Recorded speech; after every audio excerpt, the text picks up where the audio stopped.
اعوذ باللہ من الشیطان الرجیم بسم اللہ الرحمن الرحیم وبہ نستعین رب زدنی علما۔ السلام علیکم ورحمۃ اللہ وبرکاتہ۔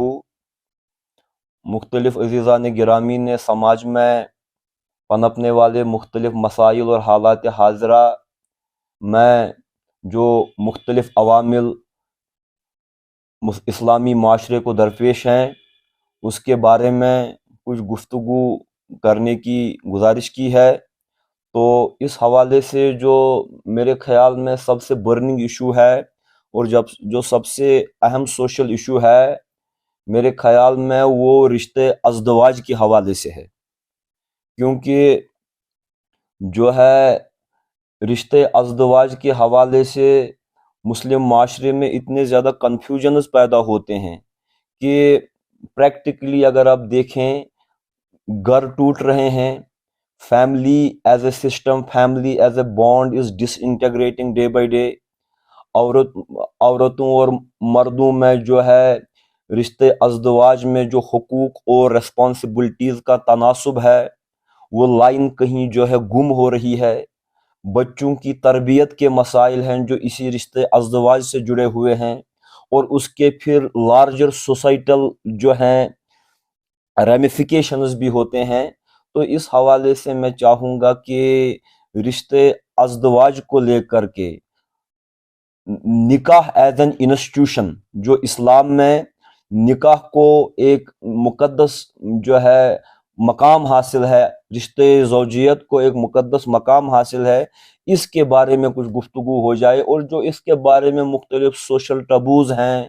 جو توہمات ہیں، جو ہماری بہت ساری غلط فہمیاں ہیں اس کے حوالے سے، ان پر تھریڈ بیئر کچھ بات ہو سکے اور سلسلہ وار اس کو آگے بڑھایا جا سکے۔ تو سردست میں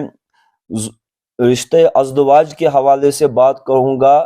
کہ اسلامی شریعت میں، قانون میں جو مرد کا عورت کی جانب اور عورت کا مرد کی جانب ایک طبعی میلان ہے، اس کو حلال بنانے کے لیے اور اس سے ایک صالح معاشرہ پیدا کرنے کے لیے اور اس رشتے ازدواج سے ایک صالح گھرانہ، پہلے فیملی ایز اے یونٹ، کیونکہ فیملی ہی لارجر سوسائٹی کا ایک بلڈنگ بلاک ہوتا ہے، اور رشتے ازدواج سے کیسے ایک صالح گھرانہ وجود میں آ جائے اس کے بارے میں اسلام نے بہت زور دیا ہے۔ اور جہاں تک زوجیت کا تعلق ہے، ازدواج کا تعلق ہے، زوج کہتے ہی ہیں جوڑے کو، یعنی جب مرد اور عورت نکاح کے رشتے میں، زوجیت کے رشتے میں بندھ جاتے ہیں تو ازدواج کہتے ہیں پیئر بننے کو، اور جوڑا تبھی جوڑا کہلاتا ہے جب یہ دونوں مساوی ہوں۔ مساوی ہونے کی حالت میں یہ ہے، مثال کے طور پر اگر یہ مثال بے محل نہ ہو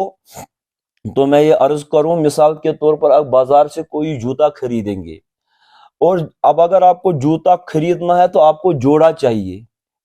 صرف ایک پاؤں کے لیے نہیں خرید سکتے، تو آپ کو جوڑا چاہیے۔ تو جوڑے میں جس ڈیزائن کا یہ ایک پاؤں ہوگا، دایاں پاؤں ہوگا،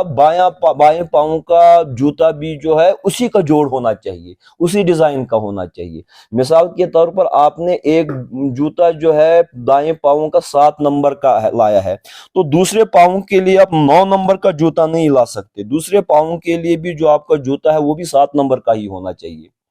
اور اس اعتبار سے جو ہے یہ جوڑا مساوی ہوگا، ہر چند کی دایاں دایاں ہی ہوتا ہے، بایاں بایاں ہی ہوتا ہے، لیکن ان میں حقوق کے اعتبار سے، رسپانسبلٹیز کے اعتبار سے تناسب ہوگا۔ اور اسی طریقے سے مرد عورت نہیں بن سکتی اور عورت مرد نہیں بن سکتی۔ جناب رسول اکرم صلی اللہ علیہ وآلہ وسلم نے ان مردوں پر لعنت کی ہے جو اپنا رخت عورتوں جیسا بنائیں، اور ان عورتوں پر لعنت کی ہے جو اپنا رخت مردوں جیسا بنائیں۔ مرد عورت نہیں بن سکتی، عورت مرد نہیں بن سکتا، لیکن پھر بھی ازدواج میں جوڑا ہونے کی حیثیت سے ان دونوں کے حقوق بھی مساوی ہوں گے اور ان دونوں کی رسپانسبلٹیز ایک دوسرے کے لیے مساوی ہوں گی، جس کے متعلق قرآن پاک نے ارشاد فرمایا ہے، ہن لباس لکم وانتم لباس لہن، یہ عورتیں جو ہیں تمہارا لباس ہے، تمہارے لیے بمصداق پردہ ہیں، اور یہ مرد حضرات جو ہیں تمہارے لیے لباس ہے، عورتوں کے لیے، اور عورتیں مردوں کے لیے ایک لباس کا کام کرتی ہیں۔ اور قرآن مجید نے جہاں تک میں ایک جنرلائز کر کے کہوں گا، پھر ہم ان کی جزیات پر بھی آتے ہیں، قرآن مجید نے رشتے ازدواج کو جس حیثیت سے ڈیفائن کیا ہے، مثال کے طور پر اللہ تبارک و تعالی سورہ روم کی 21ویں آیت میں فرماتے ہیں، اعوذ باللہ من الشیطان الرجیم، بسم اللہ الرحمن الرحیم، ومن آیاتہ ان خلق لکم من انفسکم ازواجا لتسکنوا الیہا وجعل بینکم مودۃ ورحمہ ان فی ذلک لآیات لقوم یتفکرون۔ رب العزت فرماتے ہیں کہ اللہ کی نشانیوں میں سے ایک نشانی یہ ہے کہ اس پروردگار عالمین نے تمہارے ہی نفوس میں سے تمہارے لیے جوڑے پیدا کر دیے ہیں، یعنی مردوں کے نفوس میں سے ہی ان کے لیے جوڑا پیدا کر دیا گیا ہے۔ یعنی اگر یہ بھی نفس انسانی ہے تو عورتیں بھی نفس انسانی ہیں، اس بنیاد پر ان میں ڈسکرمنیشن نہیں ہوگی، جیسے ان کے نفسی اور انسانی حقوق ہیں ویسے ہی عورتوں کے بھی ہیں۔ اور اللہ تبارک و تعالیٰ نے تم کو جو ہے تمہارے نفوس سے تمہارے لیے جو ہے ازواجن جوڑے پیدا کیے ہیں۔ وجہ کیا ہے کہ تمہارے ہی نفوس میں سے تمہارے لیے جوڑا پیدا کیا گیا ہے، لتسکنوا الیہا، تاکہ تم اپنے جوڑوں کی وجہ سے سکون پاؤ۔ جو بھی تمہارے نفسیاتی عوامل ہیں، جو بھی تمہارے حیاتیاتی عوامل ہیں، اور یا جو بھی تمہارے ازدواجی یا خاندگی امورات کے جو تمہارے تقاضے ہیں، وہ ایک دوسرے سے تم جو ہے فلفل ہو جائے۔ لِتُسْكُنُوا إِلَيْهَا وَجَعَلَ بَيْنَكُمْ مَوَدَّةً وَرَحْمَةً، اور اللہ تبارک و تعالیٰ نے جوڑوں میں مرد اور عورت کے درمیان مودت اور رحمت کا رشتہ پیدا فرما دیا ہے۔ اس میں جاننے کی دو باتیں، رب فرماتے ہیں کہ عورت اور مرد کے رشتے میں ازدواج میں مودت اور رحمت کا رشتہ ہونا چاہیے۔ اب اس مودت اور رحمت میں کیا فرق ہے؟ ود تو کہتے ہیں شدید محبت کو، یعنی مرد اور عورت کے درمیان ایک محبت کا رشتہ ہو، ایک سیلف لیس جس کو کہتے ہیں ایک ڈیووشن کا ایک رشتہ ہو، تو یہ تو سمجھ میں آتا ہے۔ لیکن رحمت کا رشتہ جو ہے یہ ایک اسپرچول سمبولزم ہے، یعنی مرد اور عورت میں صرف حیاتیاتی رشتہ نہ ہو، صرف ایک بایولوجیکل کنیکشن نہ ہو، لیکن ان کے درمیان ایک رحمت کا رشتہ بھی ہو، اور رحمت جو ہے سگنیفائی کرتا ہے ایک اسپرچول رشتے کو۔ مثال کے طور پر جوان جوڑا ہے، وہ ایک دوسرے کے ساتھ حیاتیاتی رشتے میں بھی ہیں، ہر قسم کے ازدواجی رشتے میں ہیں، لیکن جب یہی جوڑا بڑھاپے کی دہلیز پر قدم ڈالتا ہے تو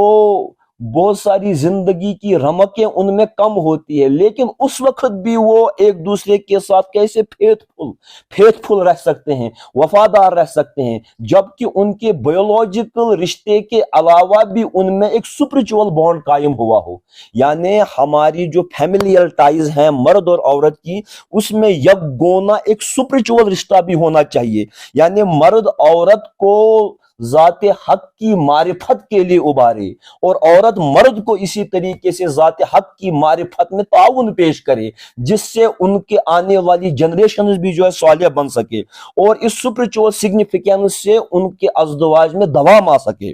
ان فی ذالک لآیات لقوم یتفکرون، تو اس قسم کے ازدواجی رشتے میں جہاں پر روحانی اقدار کو بھی مد نظر رکھا جائے، حیاتیاتی اقدار کو بھی مد نظر رکھا جائے، اس قسم کا رشتہ جو اللہ کی نشانیوں میں سے ایک نشانی ہے۔ تو اس اعتبار سے جو ہے ازدواجی رشتہ جو قائم ہوتا ہے، یہ صرف ایک سوشل جو ہے ہمارے لیے ایک اوبلیگیشن ہی نہیں ہے، بلکہ یہ ہمارے لیے ایک سپرچول کنوٹیشن بھی رکھتا ہے، یہ ہمارے لیے ایک روحانی عوامل بھی اس رشتے میں ہوتے ہیں، اور شاید غالباً ویسٹ کی میٹیریلسٹک سوسائٹی میں رشتے کا اور ایک روحانی اسلامی سماج میں رشتے کا فرق یہی ہے کہ اس میں روحانی عوامل شامل ہیں اور وہاں پر صرف ہوس پروری کے عوامل شامل ہیں۔ وما توفیقی اللہ باللہ، والسلام علیکم ورحمۃ اللہ۔